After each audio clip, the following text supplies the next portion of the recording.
this drive. Get up right, it's a brand new dawn. With Pastor Dawn, we're never alone. On this morning drive, faith is shown. Las Vegas rise, let your light be known.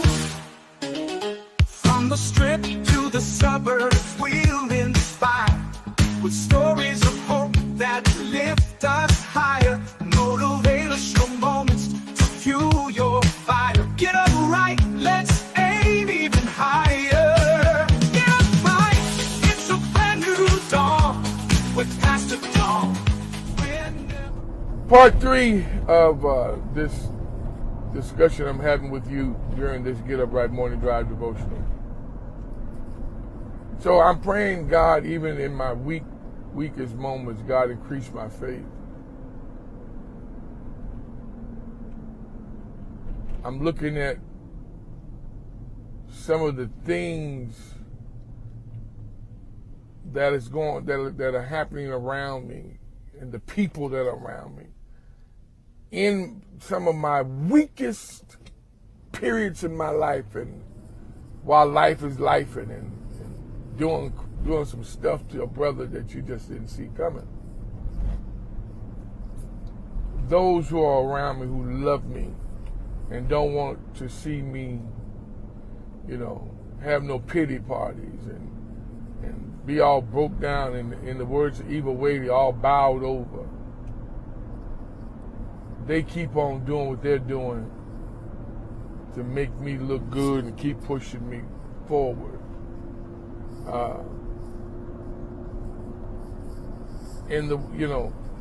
I have an awesome team of people around me. And the ones that you don't see, the ones that are working in the background, the ones who are working hard so while I'm having my own personal pity party,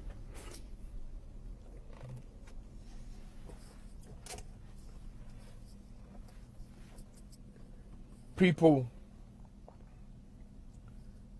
dear to you and who love you are continuously coming up with new stuff. My producers have come up with so much new stuff. This year has just left me, left me speechless, man, and 5-star stuff, man, just cold with it. And each time they presented something, put it on the table for me to look at and approve. I'm being transparent. It has been when I'm at my very weakest moment, when I'm just zapped, just tired, just wore out. And watch this. It ain't physical. It's not. It ain't like I'm out here running 10 miles. It's emotional and it's spiritual. Mental stuff, just stuff that the devil want to bog your head with, because life is life, and people are plotting against you, and you don't know why they plotting against you. Where did this come from? And I have a tendency when I'm teasing people, especially people in my circle that my security people and my assistants, and be like, I'll always my segue into messing with them is what I do to you, and realistically, I'm asking myself sometimes, I ask myself, what the world did I do to deserve this? Y'all, I'm going somewhere with all this, I promise you, and I'm gonna try to do it without getting emotional. What did I do to deserve this? Well, can I tell you? Ask the Lord to come into my life. Started trying to live that book. sharing that book in the way of teaching and preaching and then trying to pastor folk. That's what I did. That's a side note. So in all of the goings on, when you don't feel worthy, when you aren't honoring even yourself, when you're not picking yourself up, someone is watching you while life is life in you. They're paying attention to the way you're moving. I have a dear friend named Janicia. And Janicia said something one day. She came to my office. She says, XYZ did XYZ. I don't like the way she moved. And I thought about that, y'all. I promise you. She said, I don't like the way she moved. Now, my girl was upset and she was sharing something with me. But boy, that thing stayed in my spirit to this day. The devil is launched an attack on you and on me and everyone else that he can. Because the moment we give our life to Christ, the moment we say we're going to teach this word, we're going to preach this word, we're going to live this word, he gets angry because he don't like the way we move it. So let me not get, because y'all know I'll get sidetracked. So here we go. Someone is paying attention to your walk. Someone is listening to your voice. Someone is paying attention. And all of my weak moment, my producers are producing, and my moments when I'm just depleted, my assistant is he's taking the mantle. He's like, okay, I'm gonna do this, and he putting out this fire, and he's scheduling this, and he got this, and I mean he working. I can tell he need a breather. So he jumps in, and then my wife and my children they don't put a very serious and heavy mandate on me every day, but they definitely get theirs out of me.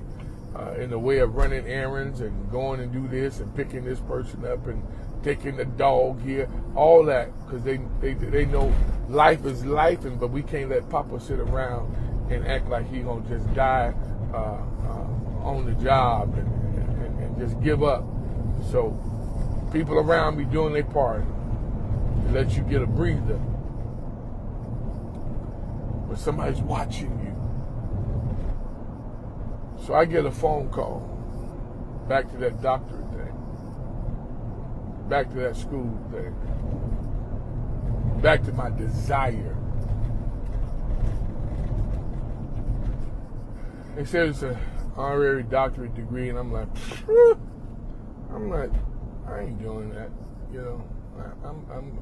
I'm cool with that, and I'm all right.